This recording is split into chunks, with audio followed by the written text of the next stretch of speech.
Okay, what does the gospel mean? And what is the good news?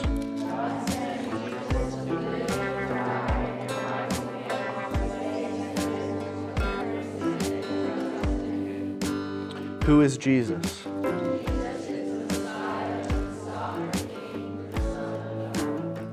What does it mean for Jesus to be the Messiah?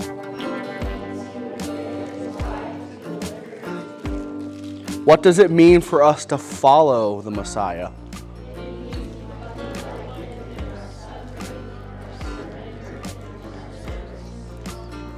Perfect. Thank you guys so much. Again, as a reminder, as I wrote this, I hoped to write it with themes and lessons that we learn in the book of Matthew. So a lot of it seems very generic, like youth ministry, Christian like language, and it is, right? I wanted it to be something that was familiar to us, something that we could hear and remember, but not only is it that, it is pulled straight from the book of Matthew. So my hope was that as we spend all of this time in the book of Matthew, this is something that will just help us trace our time.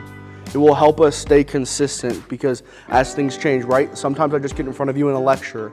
Tonight we're going to do a lot of discussion based. Sometimes Nicole comes and teaches. Sometimes we have a guest that hasn't taught before and we're all going to teach differently. What this does is it allows us to have a very consistent path through the book of Matthew. It's supposed to be a sort of roadmap to us as we follow. Does that make sense?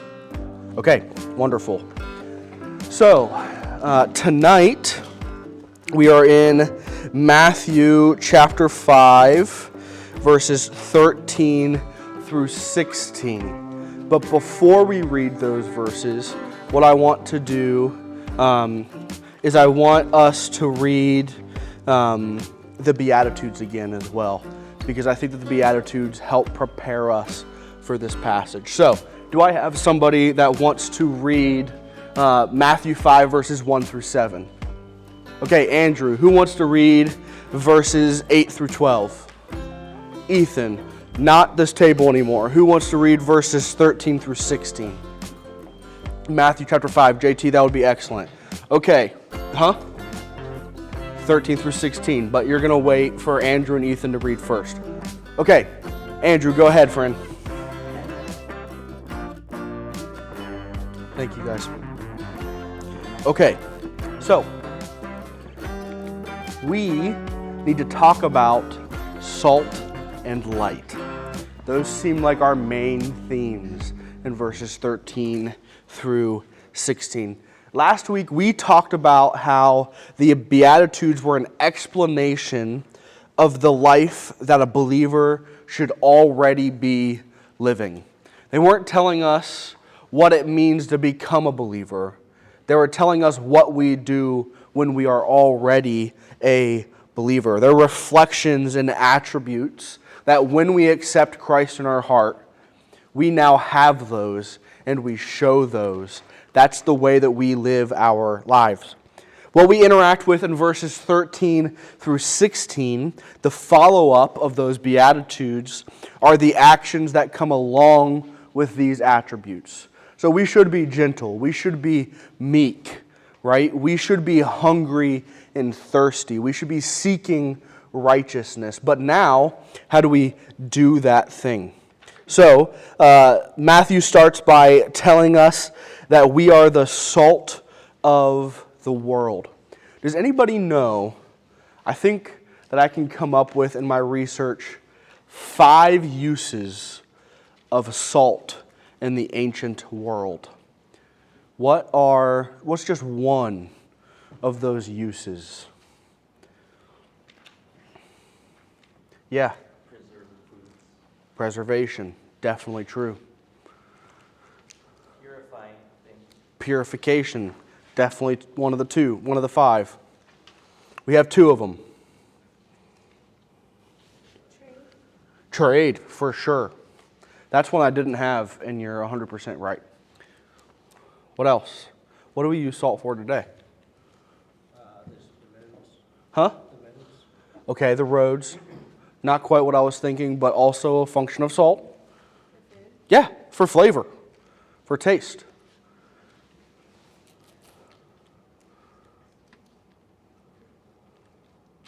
Anybody else? Any other thoughts? You just want to take just a wild guess? For destroying the crops of the enemies after or for destroying the land so it can be planted on? Probably. It helps if you have low blood pressure, raises it up. Okay, one of them is definitely, a couple of them are medicinal for sure. Yeah. Anything else? If people weren't drinking enough water, they would give them salt to make them need to drink more water. So, the 5 that I came up with are purity, preservation, flavor, healing, and the creation of thirst. So these are the big 5. I would think that the crops, and somebody else said one. Trade, yes. I would imagine that those are definitely. And I don't know about the salt because they weren't driving cars, but I would have to imagine that we aren't the first ones that were like, let's put salt on something solid and icy. Clara, please. Just kidding. Okay, so, yeah, the baby's being really loud. Now, in this metaphor that Jesus uses, you and I are functioning as salt. Okay, so he's looking at us as the salt. We are a tool that is being used in this passage. Salt was absolutely crucial to the ancient world, which means that Jesus is telling his disciples, and then in response, he's also telling us that we are critical to this. Yeah, if there is a need for a lot of pens, I can have somebody run to my office. Okay, cool. So we are being told that we're crucial to the world, right? Ancient life in Jesus' day could not have operated if they did not have salt. They couldn't have kept meat. They couldn't have kept other food. They couldn't have done the healing that they did. They had to have salt. So what he's telling his disciples and the people that are listening is that if you are a believer, you are absolutely crucial to the world. We have to have you in order to operate. That's what we're being told as well. Now, all 5 of these functions, and even more that we talked about, I believe are really important to the illustration that Jesus is using. But we're going to focus in on 3 of them specifically that I think that Jesus is really leaning into that. But before we talk about those 3, I want you at your table to come up with how each of these functions of salt can translate to our function today as the salt. How do we look at purity, preservation, flavor, healing, and creation of thirst? How do we do those functions in our life today? Does that question make sense? Okay, go ahead. You got a few minutes. Okay. How about this table here? Tell me how we in our Christian lives function as one of these functions of salt. What's it look like? Preservation, we hide God's words in our hearts. Okay, very good. This table, pick one of them. You can help people be thirsty for God. Okay, we can help people be thirsty for God. This table. Healing, like being a doctor, healing. Sure, that's good. Healing, we can become doctors. This table, there's 2 left.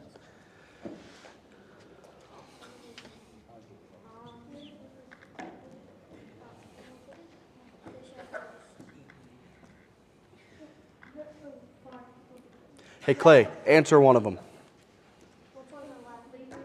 The 2 that are left are purity and creation of thirst. No, they did creatures. I think flavor.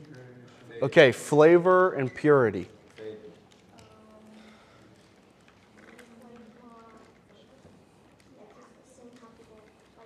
People seeing how we act with flavor, being Christ-like, we can see the difference. Yeah, that's exactly it. Okay, somebody tell me about purity. Any table. Yeah, Trying your best to live without sin, like having a pure heart. sure. Okay. I was just giving I got you. Okay, so let's focus in on our first two. Our first two, I forgot I have to click on this too. Our purity and preservation. It's important to notice in verse 13 that Jesus uses an emphatic. He says, you. Somebody read verse 13, just out loud. You are the salt of the earth, but if salt has lost its taste, how shall its saltness be restored? It is no longer good for anything except to be thrown out and trampled under confusion. You are the salt of the earth. When he says this, he's using a present tense. He's saying, right now, you are currently the salt. You don't have to do a bunch of work to become the salt. It's not salt that will one day come when you get to heaven. Right now, when you become a believer, you are salt. So, the use of salt as a purifying agent really overlaps with this idea of preservation. Yeah? A good definition for salt? I don't know. But I think Nicole's answering. So I'm going to keep going and we'll come back to a definition of salt. So, salt as a purifying agent overlaps with its idea of salt as a preservative. Salt preserves because it first purifies. In Jesus' time, tell me something that they did not have that would keep things fresh. Yeah, they didn't have a refrigerator. They surely didn't have a freezer. Now, our refrigerators and freezers have iPads. But then, they didn't have those things. They couldn't even plug it in. It was supposed to be a joke, guys. Like now we're... Okay, everybody laugh.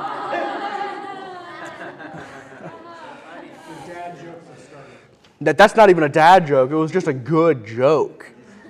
I talked about how now our fridges have iPads and they didn't even have them then. It's just, okay. Gosh, okay. Thanks, Carolyn. Clara slept through it. Okay, so they did not have the technology to keep things cold and safe. Okay, but what they did have was salt. By adding salt to meat, what it did was dry it out and it kept it better for longer. Do we have a definition of salt? Yeah, it's long. Okay. A white crystalline substance that gives seawater its characteristic taste and is used for seasoning or preserving food. There's more, but I'm going to stop. Sweet. I texted it to you, Trent. She texted you the definition. Okay, so scattered across the world, today Christians bear faithful witness to the transforming power of the world and of the gospel of Jesus through our lives. So a pure life brings the power of the message of the gospel alongside of it. So when we follow Jesus, we believe that we're then called to be salty. We're supposed to be the salt of the world. Why does the world need us to be salt?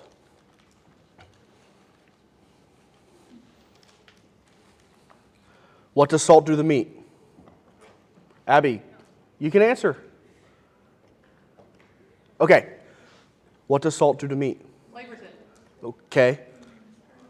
Preserves it. It preserves it.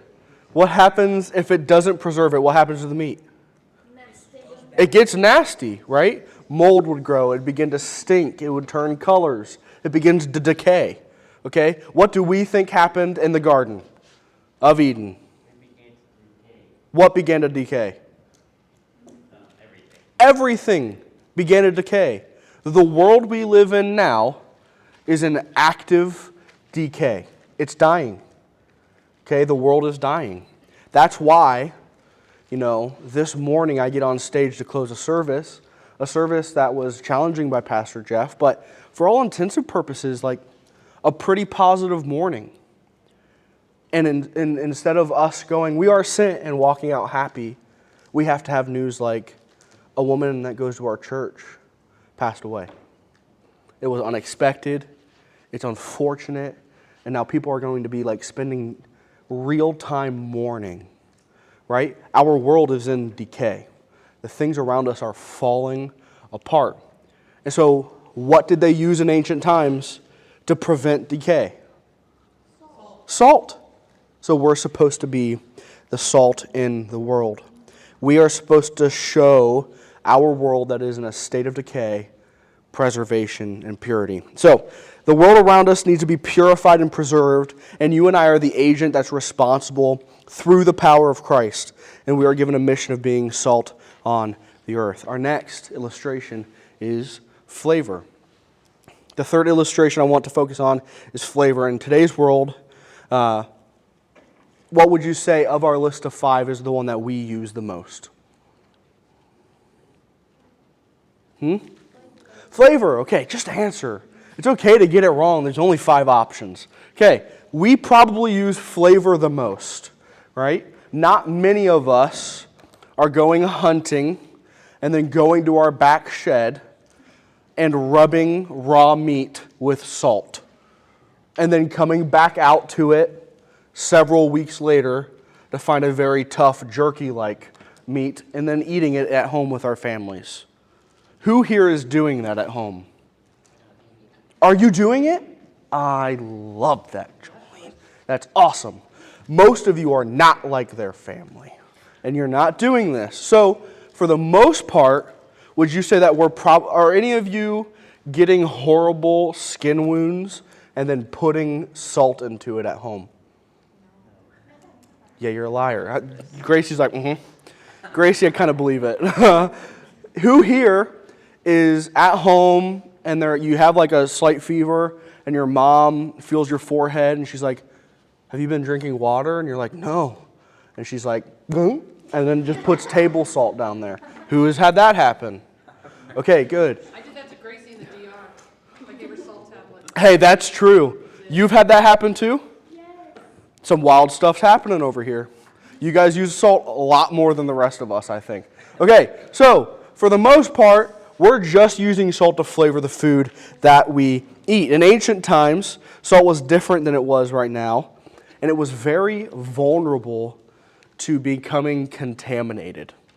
Okay, it was very easy for salt to become contaminated.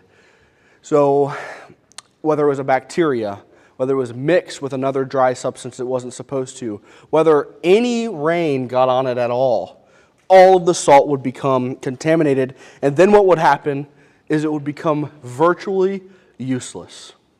You had a bunch of white rocks that had no taste, no purity, no preservation power, no healing power. They were just rocks. So you had nothing. And so what he is telling us and what Luke tells us is that salt that's been contaminated is better for a manure pile than it is to preserve, purify, flavor, heal, and create thirst. So the lesson for us here is that saltiness is volatile, okay? And we have to be really careful about what we do and who we let into our lives. Because sin, which has ruined the world and is causing decay, sin also ruins salt. Okay, so our saltiness is our testimony and our witness to the world of the beauty and the hope that comes with following Christ. If we are living a life of sin and disobedience, that salt isn't salty at all. Nobody is looking at us and seeing things. Do you remember what Jesus said in The Chosen? What did he say about the Beatitudes? What were the Beatitudes? Yeah, Andrew. They were a map. Okay? They weren't to lead people to Christ. But if people were looking for Christ, they would look for people, for groups that exemplified the Beatitudes. That's how they would find Christ. Okay? If we aren't salt, if it's contaminated, it's useless, and we aren't showing people Jesus. So before we move to verses 14 through 16, with your group, discuss ways today that we can protect our usefulness or our saltiness from the threats that exist to take it away. Does that make sense? Yes. The question is, what are ways that we can protect our usefulness or our saltiness from threats that exist to take it away now. And you can discuss that now as well. Okay, we are going to come back. So, tell me what it looks like for us to protect our saltiness or our usefulness. Yeah, Jeremiah. Having a relationship with him and keeping that relationship. Okay, excellent. Trent, praying. Colton, being around the right people. Abby, going to church. Yeah. Stay close to God so you can talk twice about temptation. Yep, stay close to God. That's great. Trent, good mindset. Maya, memorizing scripture. That's good. Anybody else? Journaling? Like, direct people away from their sins. Heck yeah. Keep people accountable. That's awesome. We should be directing each other away from sin. Anything else? These are all great. Yeah, Josie. Having mentored and discipling. That's good. Being discipled and discipling others. Caleb? Not falling into temptation. Don't fall into temptation. These are all excellent. Yeah, Nicole. Did anyone say read their Bible? No. She said memorizing scripture, but not reading our Bible. Same thing. Well, not same thing. Two different things, so that counts. Anything else? That's okay if not. That's a super good list. I didn't have an answer for this. I just wanted you to give me the answers. Okay, so that is the purpose of salt. Next, we're going to move into the purpose of light. Maybe. There it is. So I don't actually want to spend too terribly long on verses 14 through 16. I have more discussion questions that I'm going to put up on the table that I want you to discuss at your group. Because I think that these are really familiar verses to us, right? Be the light on the hill, the light that shines its light, right? And so I don't want to lecture you on this too much, but what I want somebody to do is tell me why we need light. This is not a trick question, Maya. Yeah, we need light to see. Okay, that means that the world around us is not only actively decaying because of what happened at the garden. It also means that it is a dark place. And what we need in a dark place is light. We are supposed to be the light of Jesus in the world around us. In a very dark room, okay, a little bit of light makes a difference. So what I'm going to do is I'm going to turn these off. Maybe.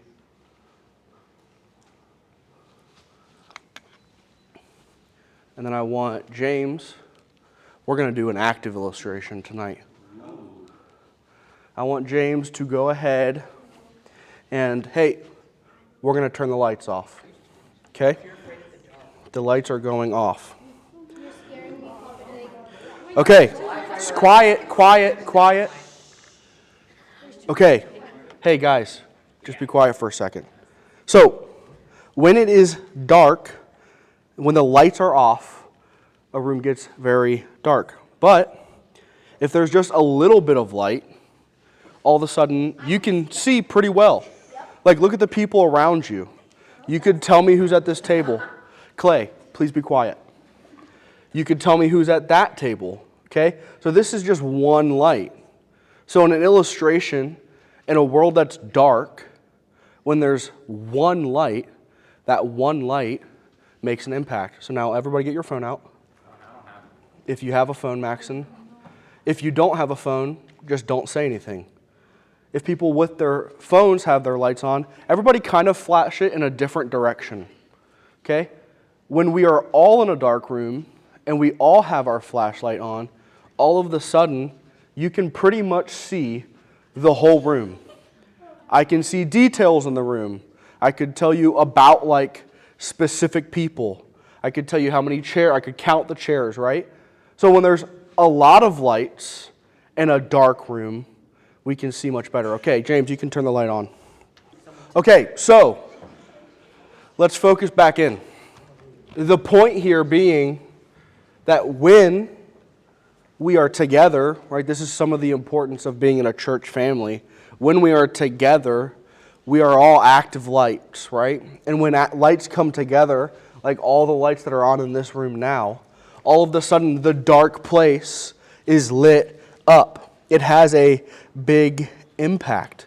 And so we saw that. The reason that in so many homes and here in this light there are lights put up high is because a light that is shining down is illuminating more space than a light that is really small and in this direction, right? Who has a flashlight that on that flashlight you can make it a big cone and you can make it a really tight, right? If it's really tight, you're only seeing what's right in front of you. But if it's a cone, it's lighting up more. So what Jesus is telling us is that if we are like a light that is on a hill, we are illuminating more space, right? How do lighthouses work? Lighthouses are up high and their light twirls, and what does it do? Shows the way. It shows the way. Okay, it tells ships and boats, you should not head for the origin of this light. Because if you do, you're going to crash into land. But instead, you should go where we're guiding you to go. So what we're being told to be lighthouses. We're supposed to shine our light and show the path for people moving forward. Who here has felt like they have struggled to hear God tell them what they're supposed to do, where they're supposed to go? Okay, me too. I've struggled with that too. Okay, what Jesus is telling us, that there's a lot of things that impact that. One, we've talked about a lot of them. We're supposed to read our Bibles, memorize Scripture, make sure the people that we're spending time with are people that will encourage us and push us to go towards the light, right? So, what we're doing is we are acting as a light, not only for each other, but for the people around us who are looking as well. There are people that feel the same way you do, that feel like they can't hear God, that they have no direction, that they don't know what comes next. And I'm telling you that because you know the Lord, because you have a relationship with Him, you have a freedom that they don't have. And you get to help them step towards having that freedom as well. You get to play a part in that in their lives. But you have to not only be a light, but He tells us that you have to be the salt of the earth as well. You have to make sure that you are checking yourself so that you are prepared to be salty and perform the functions that salt performs. So, tonight, I'm going to put some discussion questions on the board. You don't have to write them down. There's a couple slides of them. So I'll put the first ones up for about 10 minutes, and then I'll put the second ones up for about 10 minutes. Then we'll invite Jenny up. Earlier, you raised your right hand, and you told me that you would be vulnerable, transparent, gentle, patient, generous, all those things. I want you to do that. I also, like this table, you guys are quiet, okay? So what I'm asking you is, like, as we do these discussion questions, talk. Like, share with one another, okay? You can play devil's advocate. You can, if you feel like somebody has a hard question, but you feel like you might have an answer, share the answer, challenge one another, support one another. Like, take them seriously. Don't just sit at a table for the next 20 minutes and goof off and not do anything. Cool? Okay. Here is your first four.